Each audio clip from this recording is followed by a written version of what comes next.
Fan dance is in a rounded binary form, A-B-A. It has an A section. It transitions into a B section, which has its own ABA substructure, and then it ends with a short A.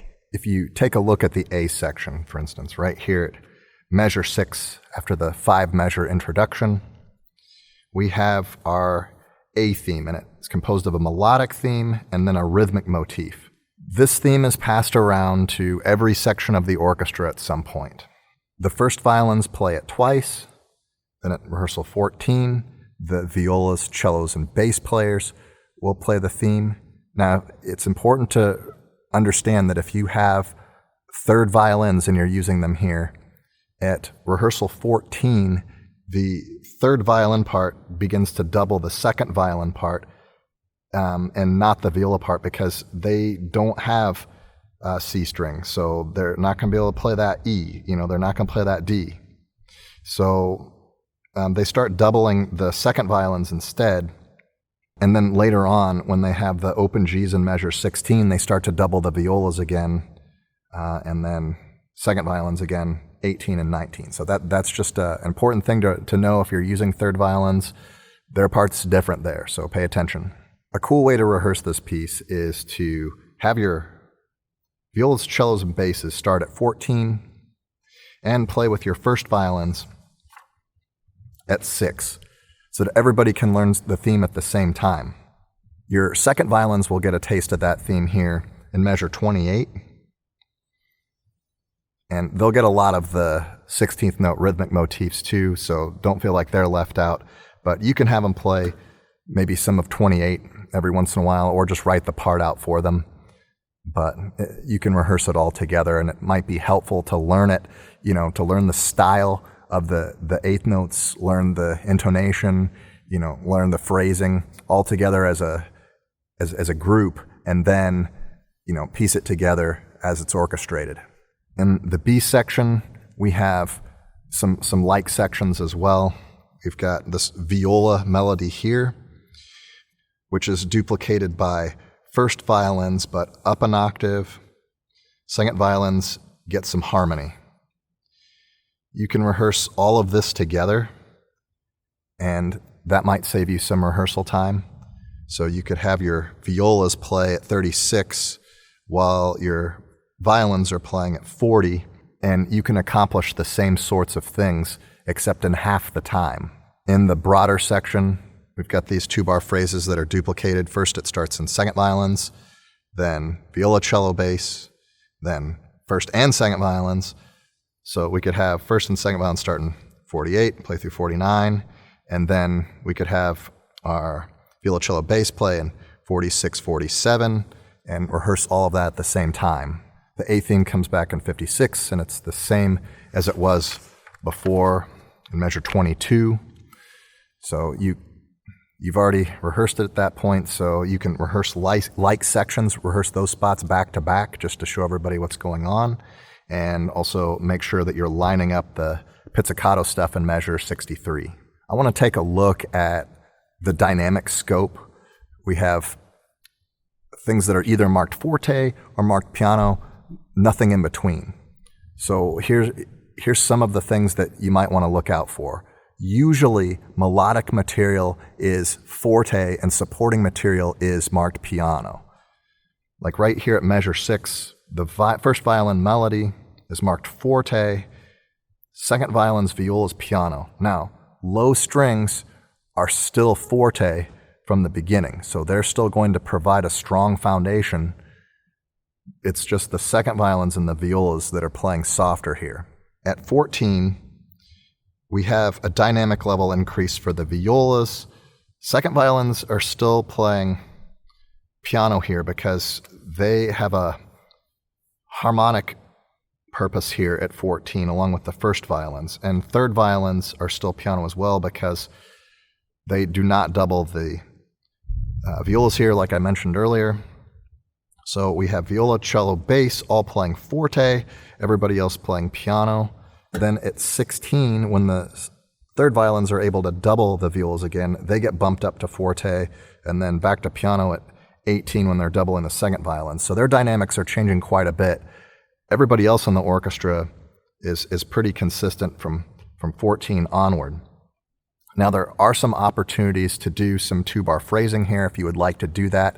I think that you probably should, especially if you want to do well in the third category of a contest or festival where they start talking about musicianship with phrasing and musical effect and that kind of thing. So I would definitely recommend that eventually, once the students are comfortable, you start adding in that phrasing to make it sound extra special. Okay, at 22, everybody is forte. So everybody's nice and strong.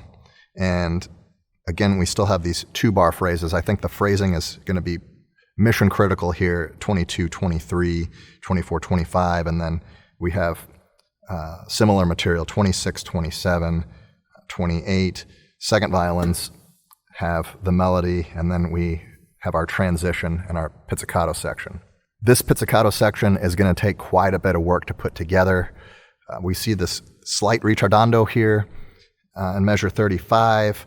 If you're not careful and things get out of hand, it's going to end up being a molto ritardando, and that's not what you want. The slight ritardando actually only drops down to quarter note equals 116 at the maestoso from 120. Okay, that's not much. That's 3% of the tempo that's changed, and a lot of people can't detect the difference. Okay, so let's see if you can hear the difference. Here's quarter note equals 120. Okay, and here's quarter note equals 116.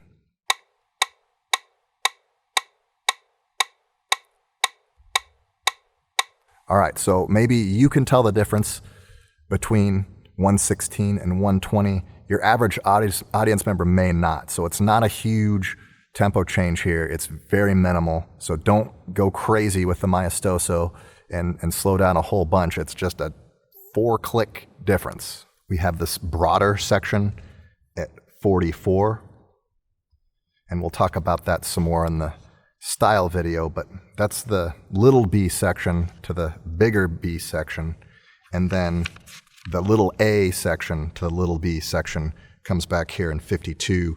We can see the violin, first and second violin melodies coming back just like they were here at 40, 41, making this section a rounded binary section.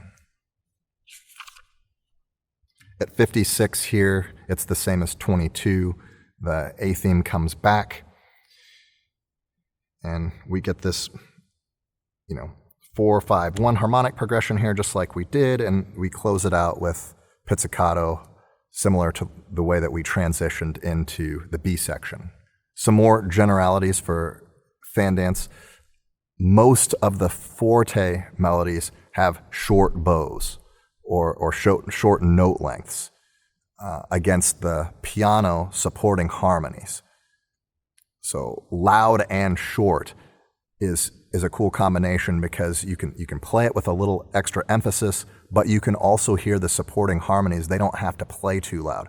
Now the exception to this is when everybody's playing forte, and then it doesn't really make that much of a difference. But if we look right here at the beginning, measure 6, that's what we get. We get the short 8th notes here, 16th notes, and then the longer note values are played softer. And the way I interpret this is that the first violins are acting as the accompaniment, the orchestra playing for the dance gala that's going on. And so they're playing loud and lively, and the second violins and the violas, those are actually, it's not the melody here, but it's actually the subject, because they're representing the dancers with their slow movements for the fan dance that they're doing.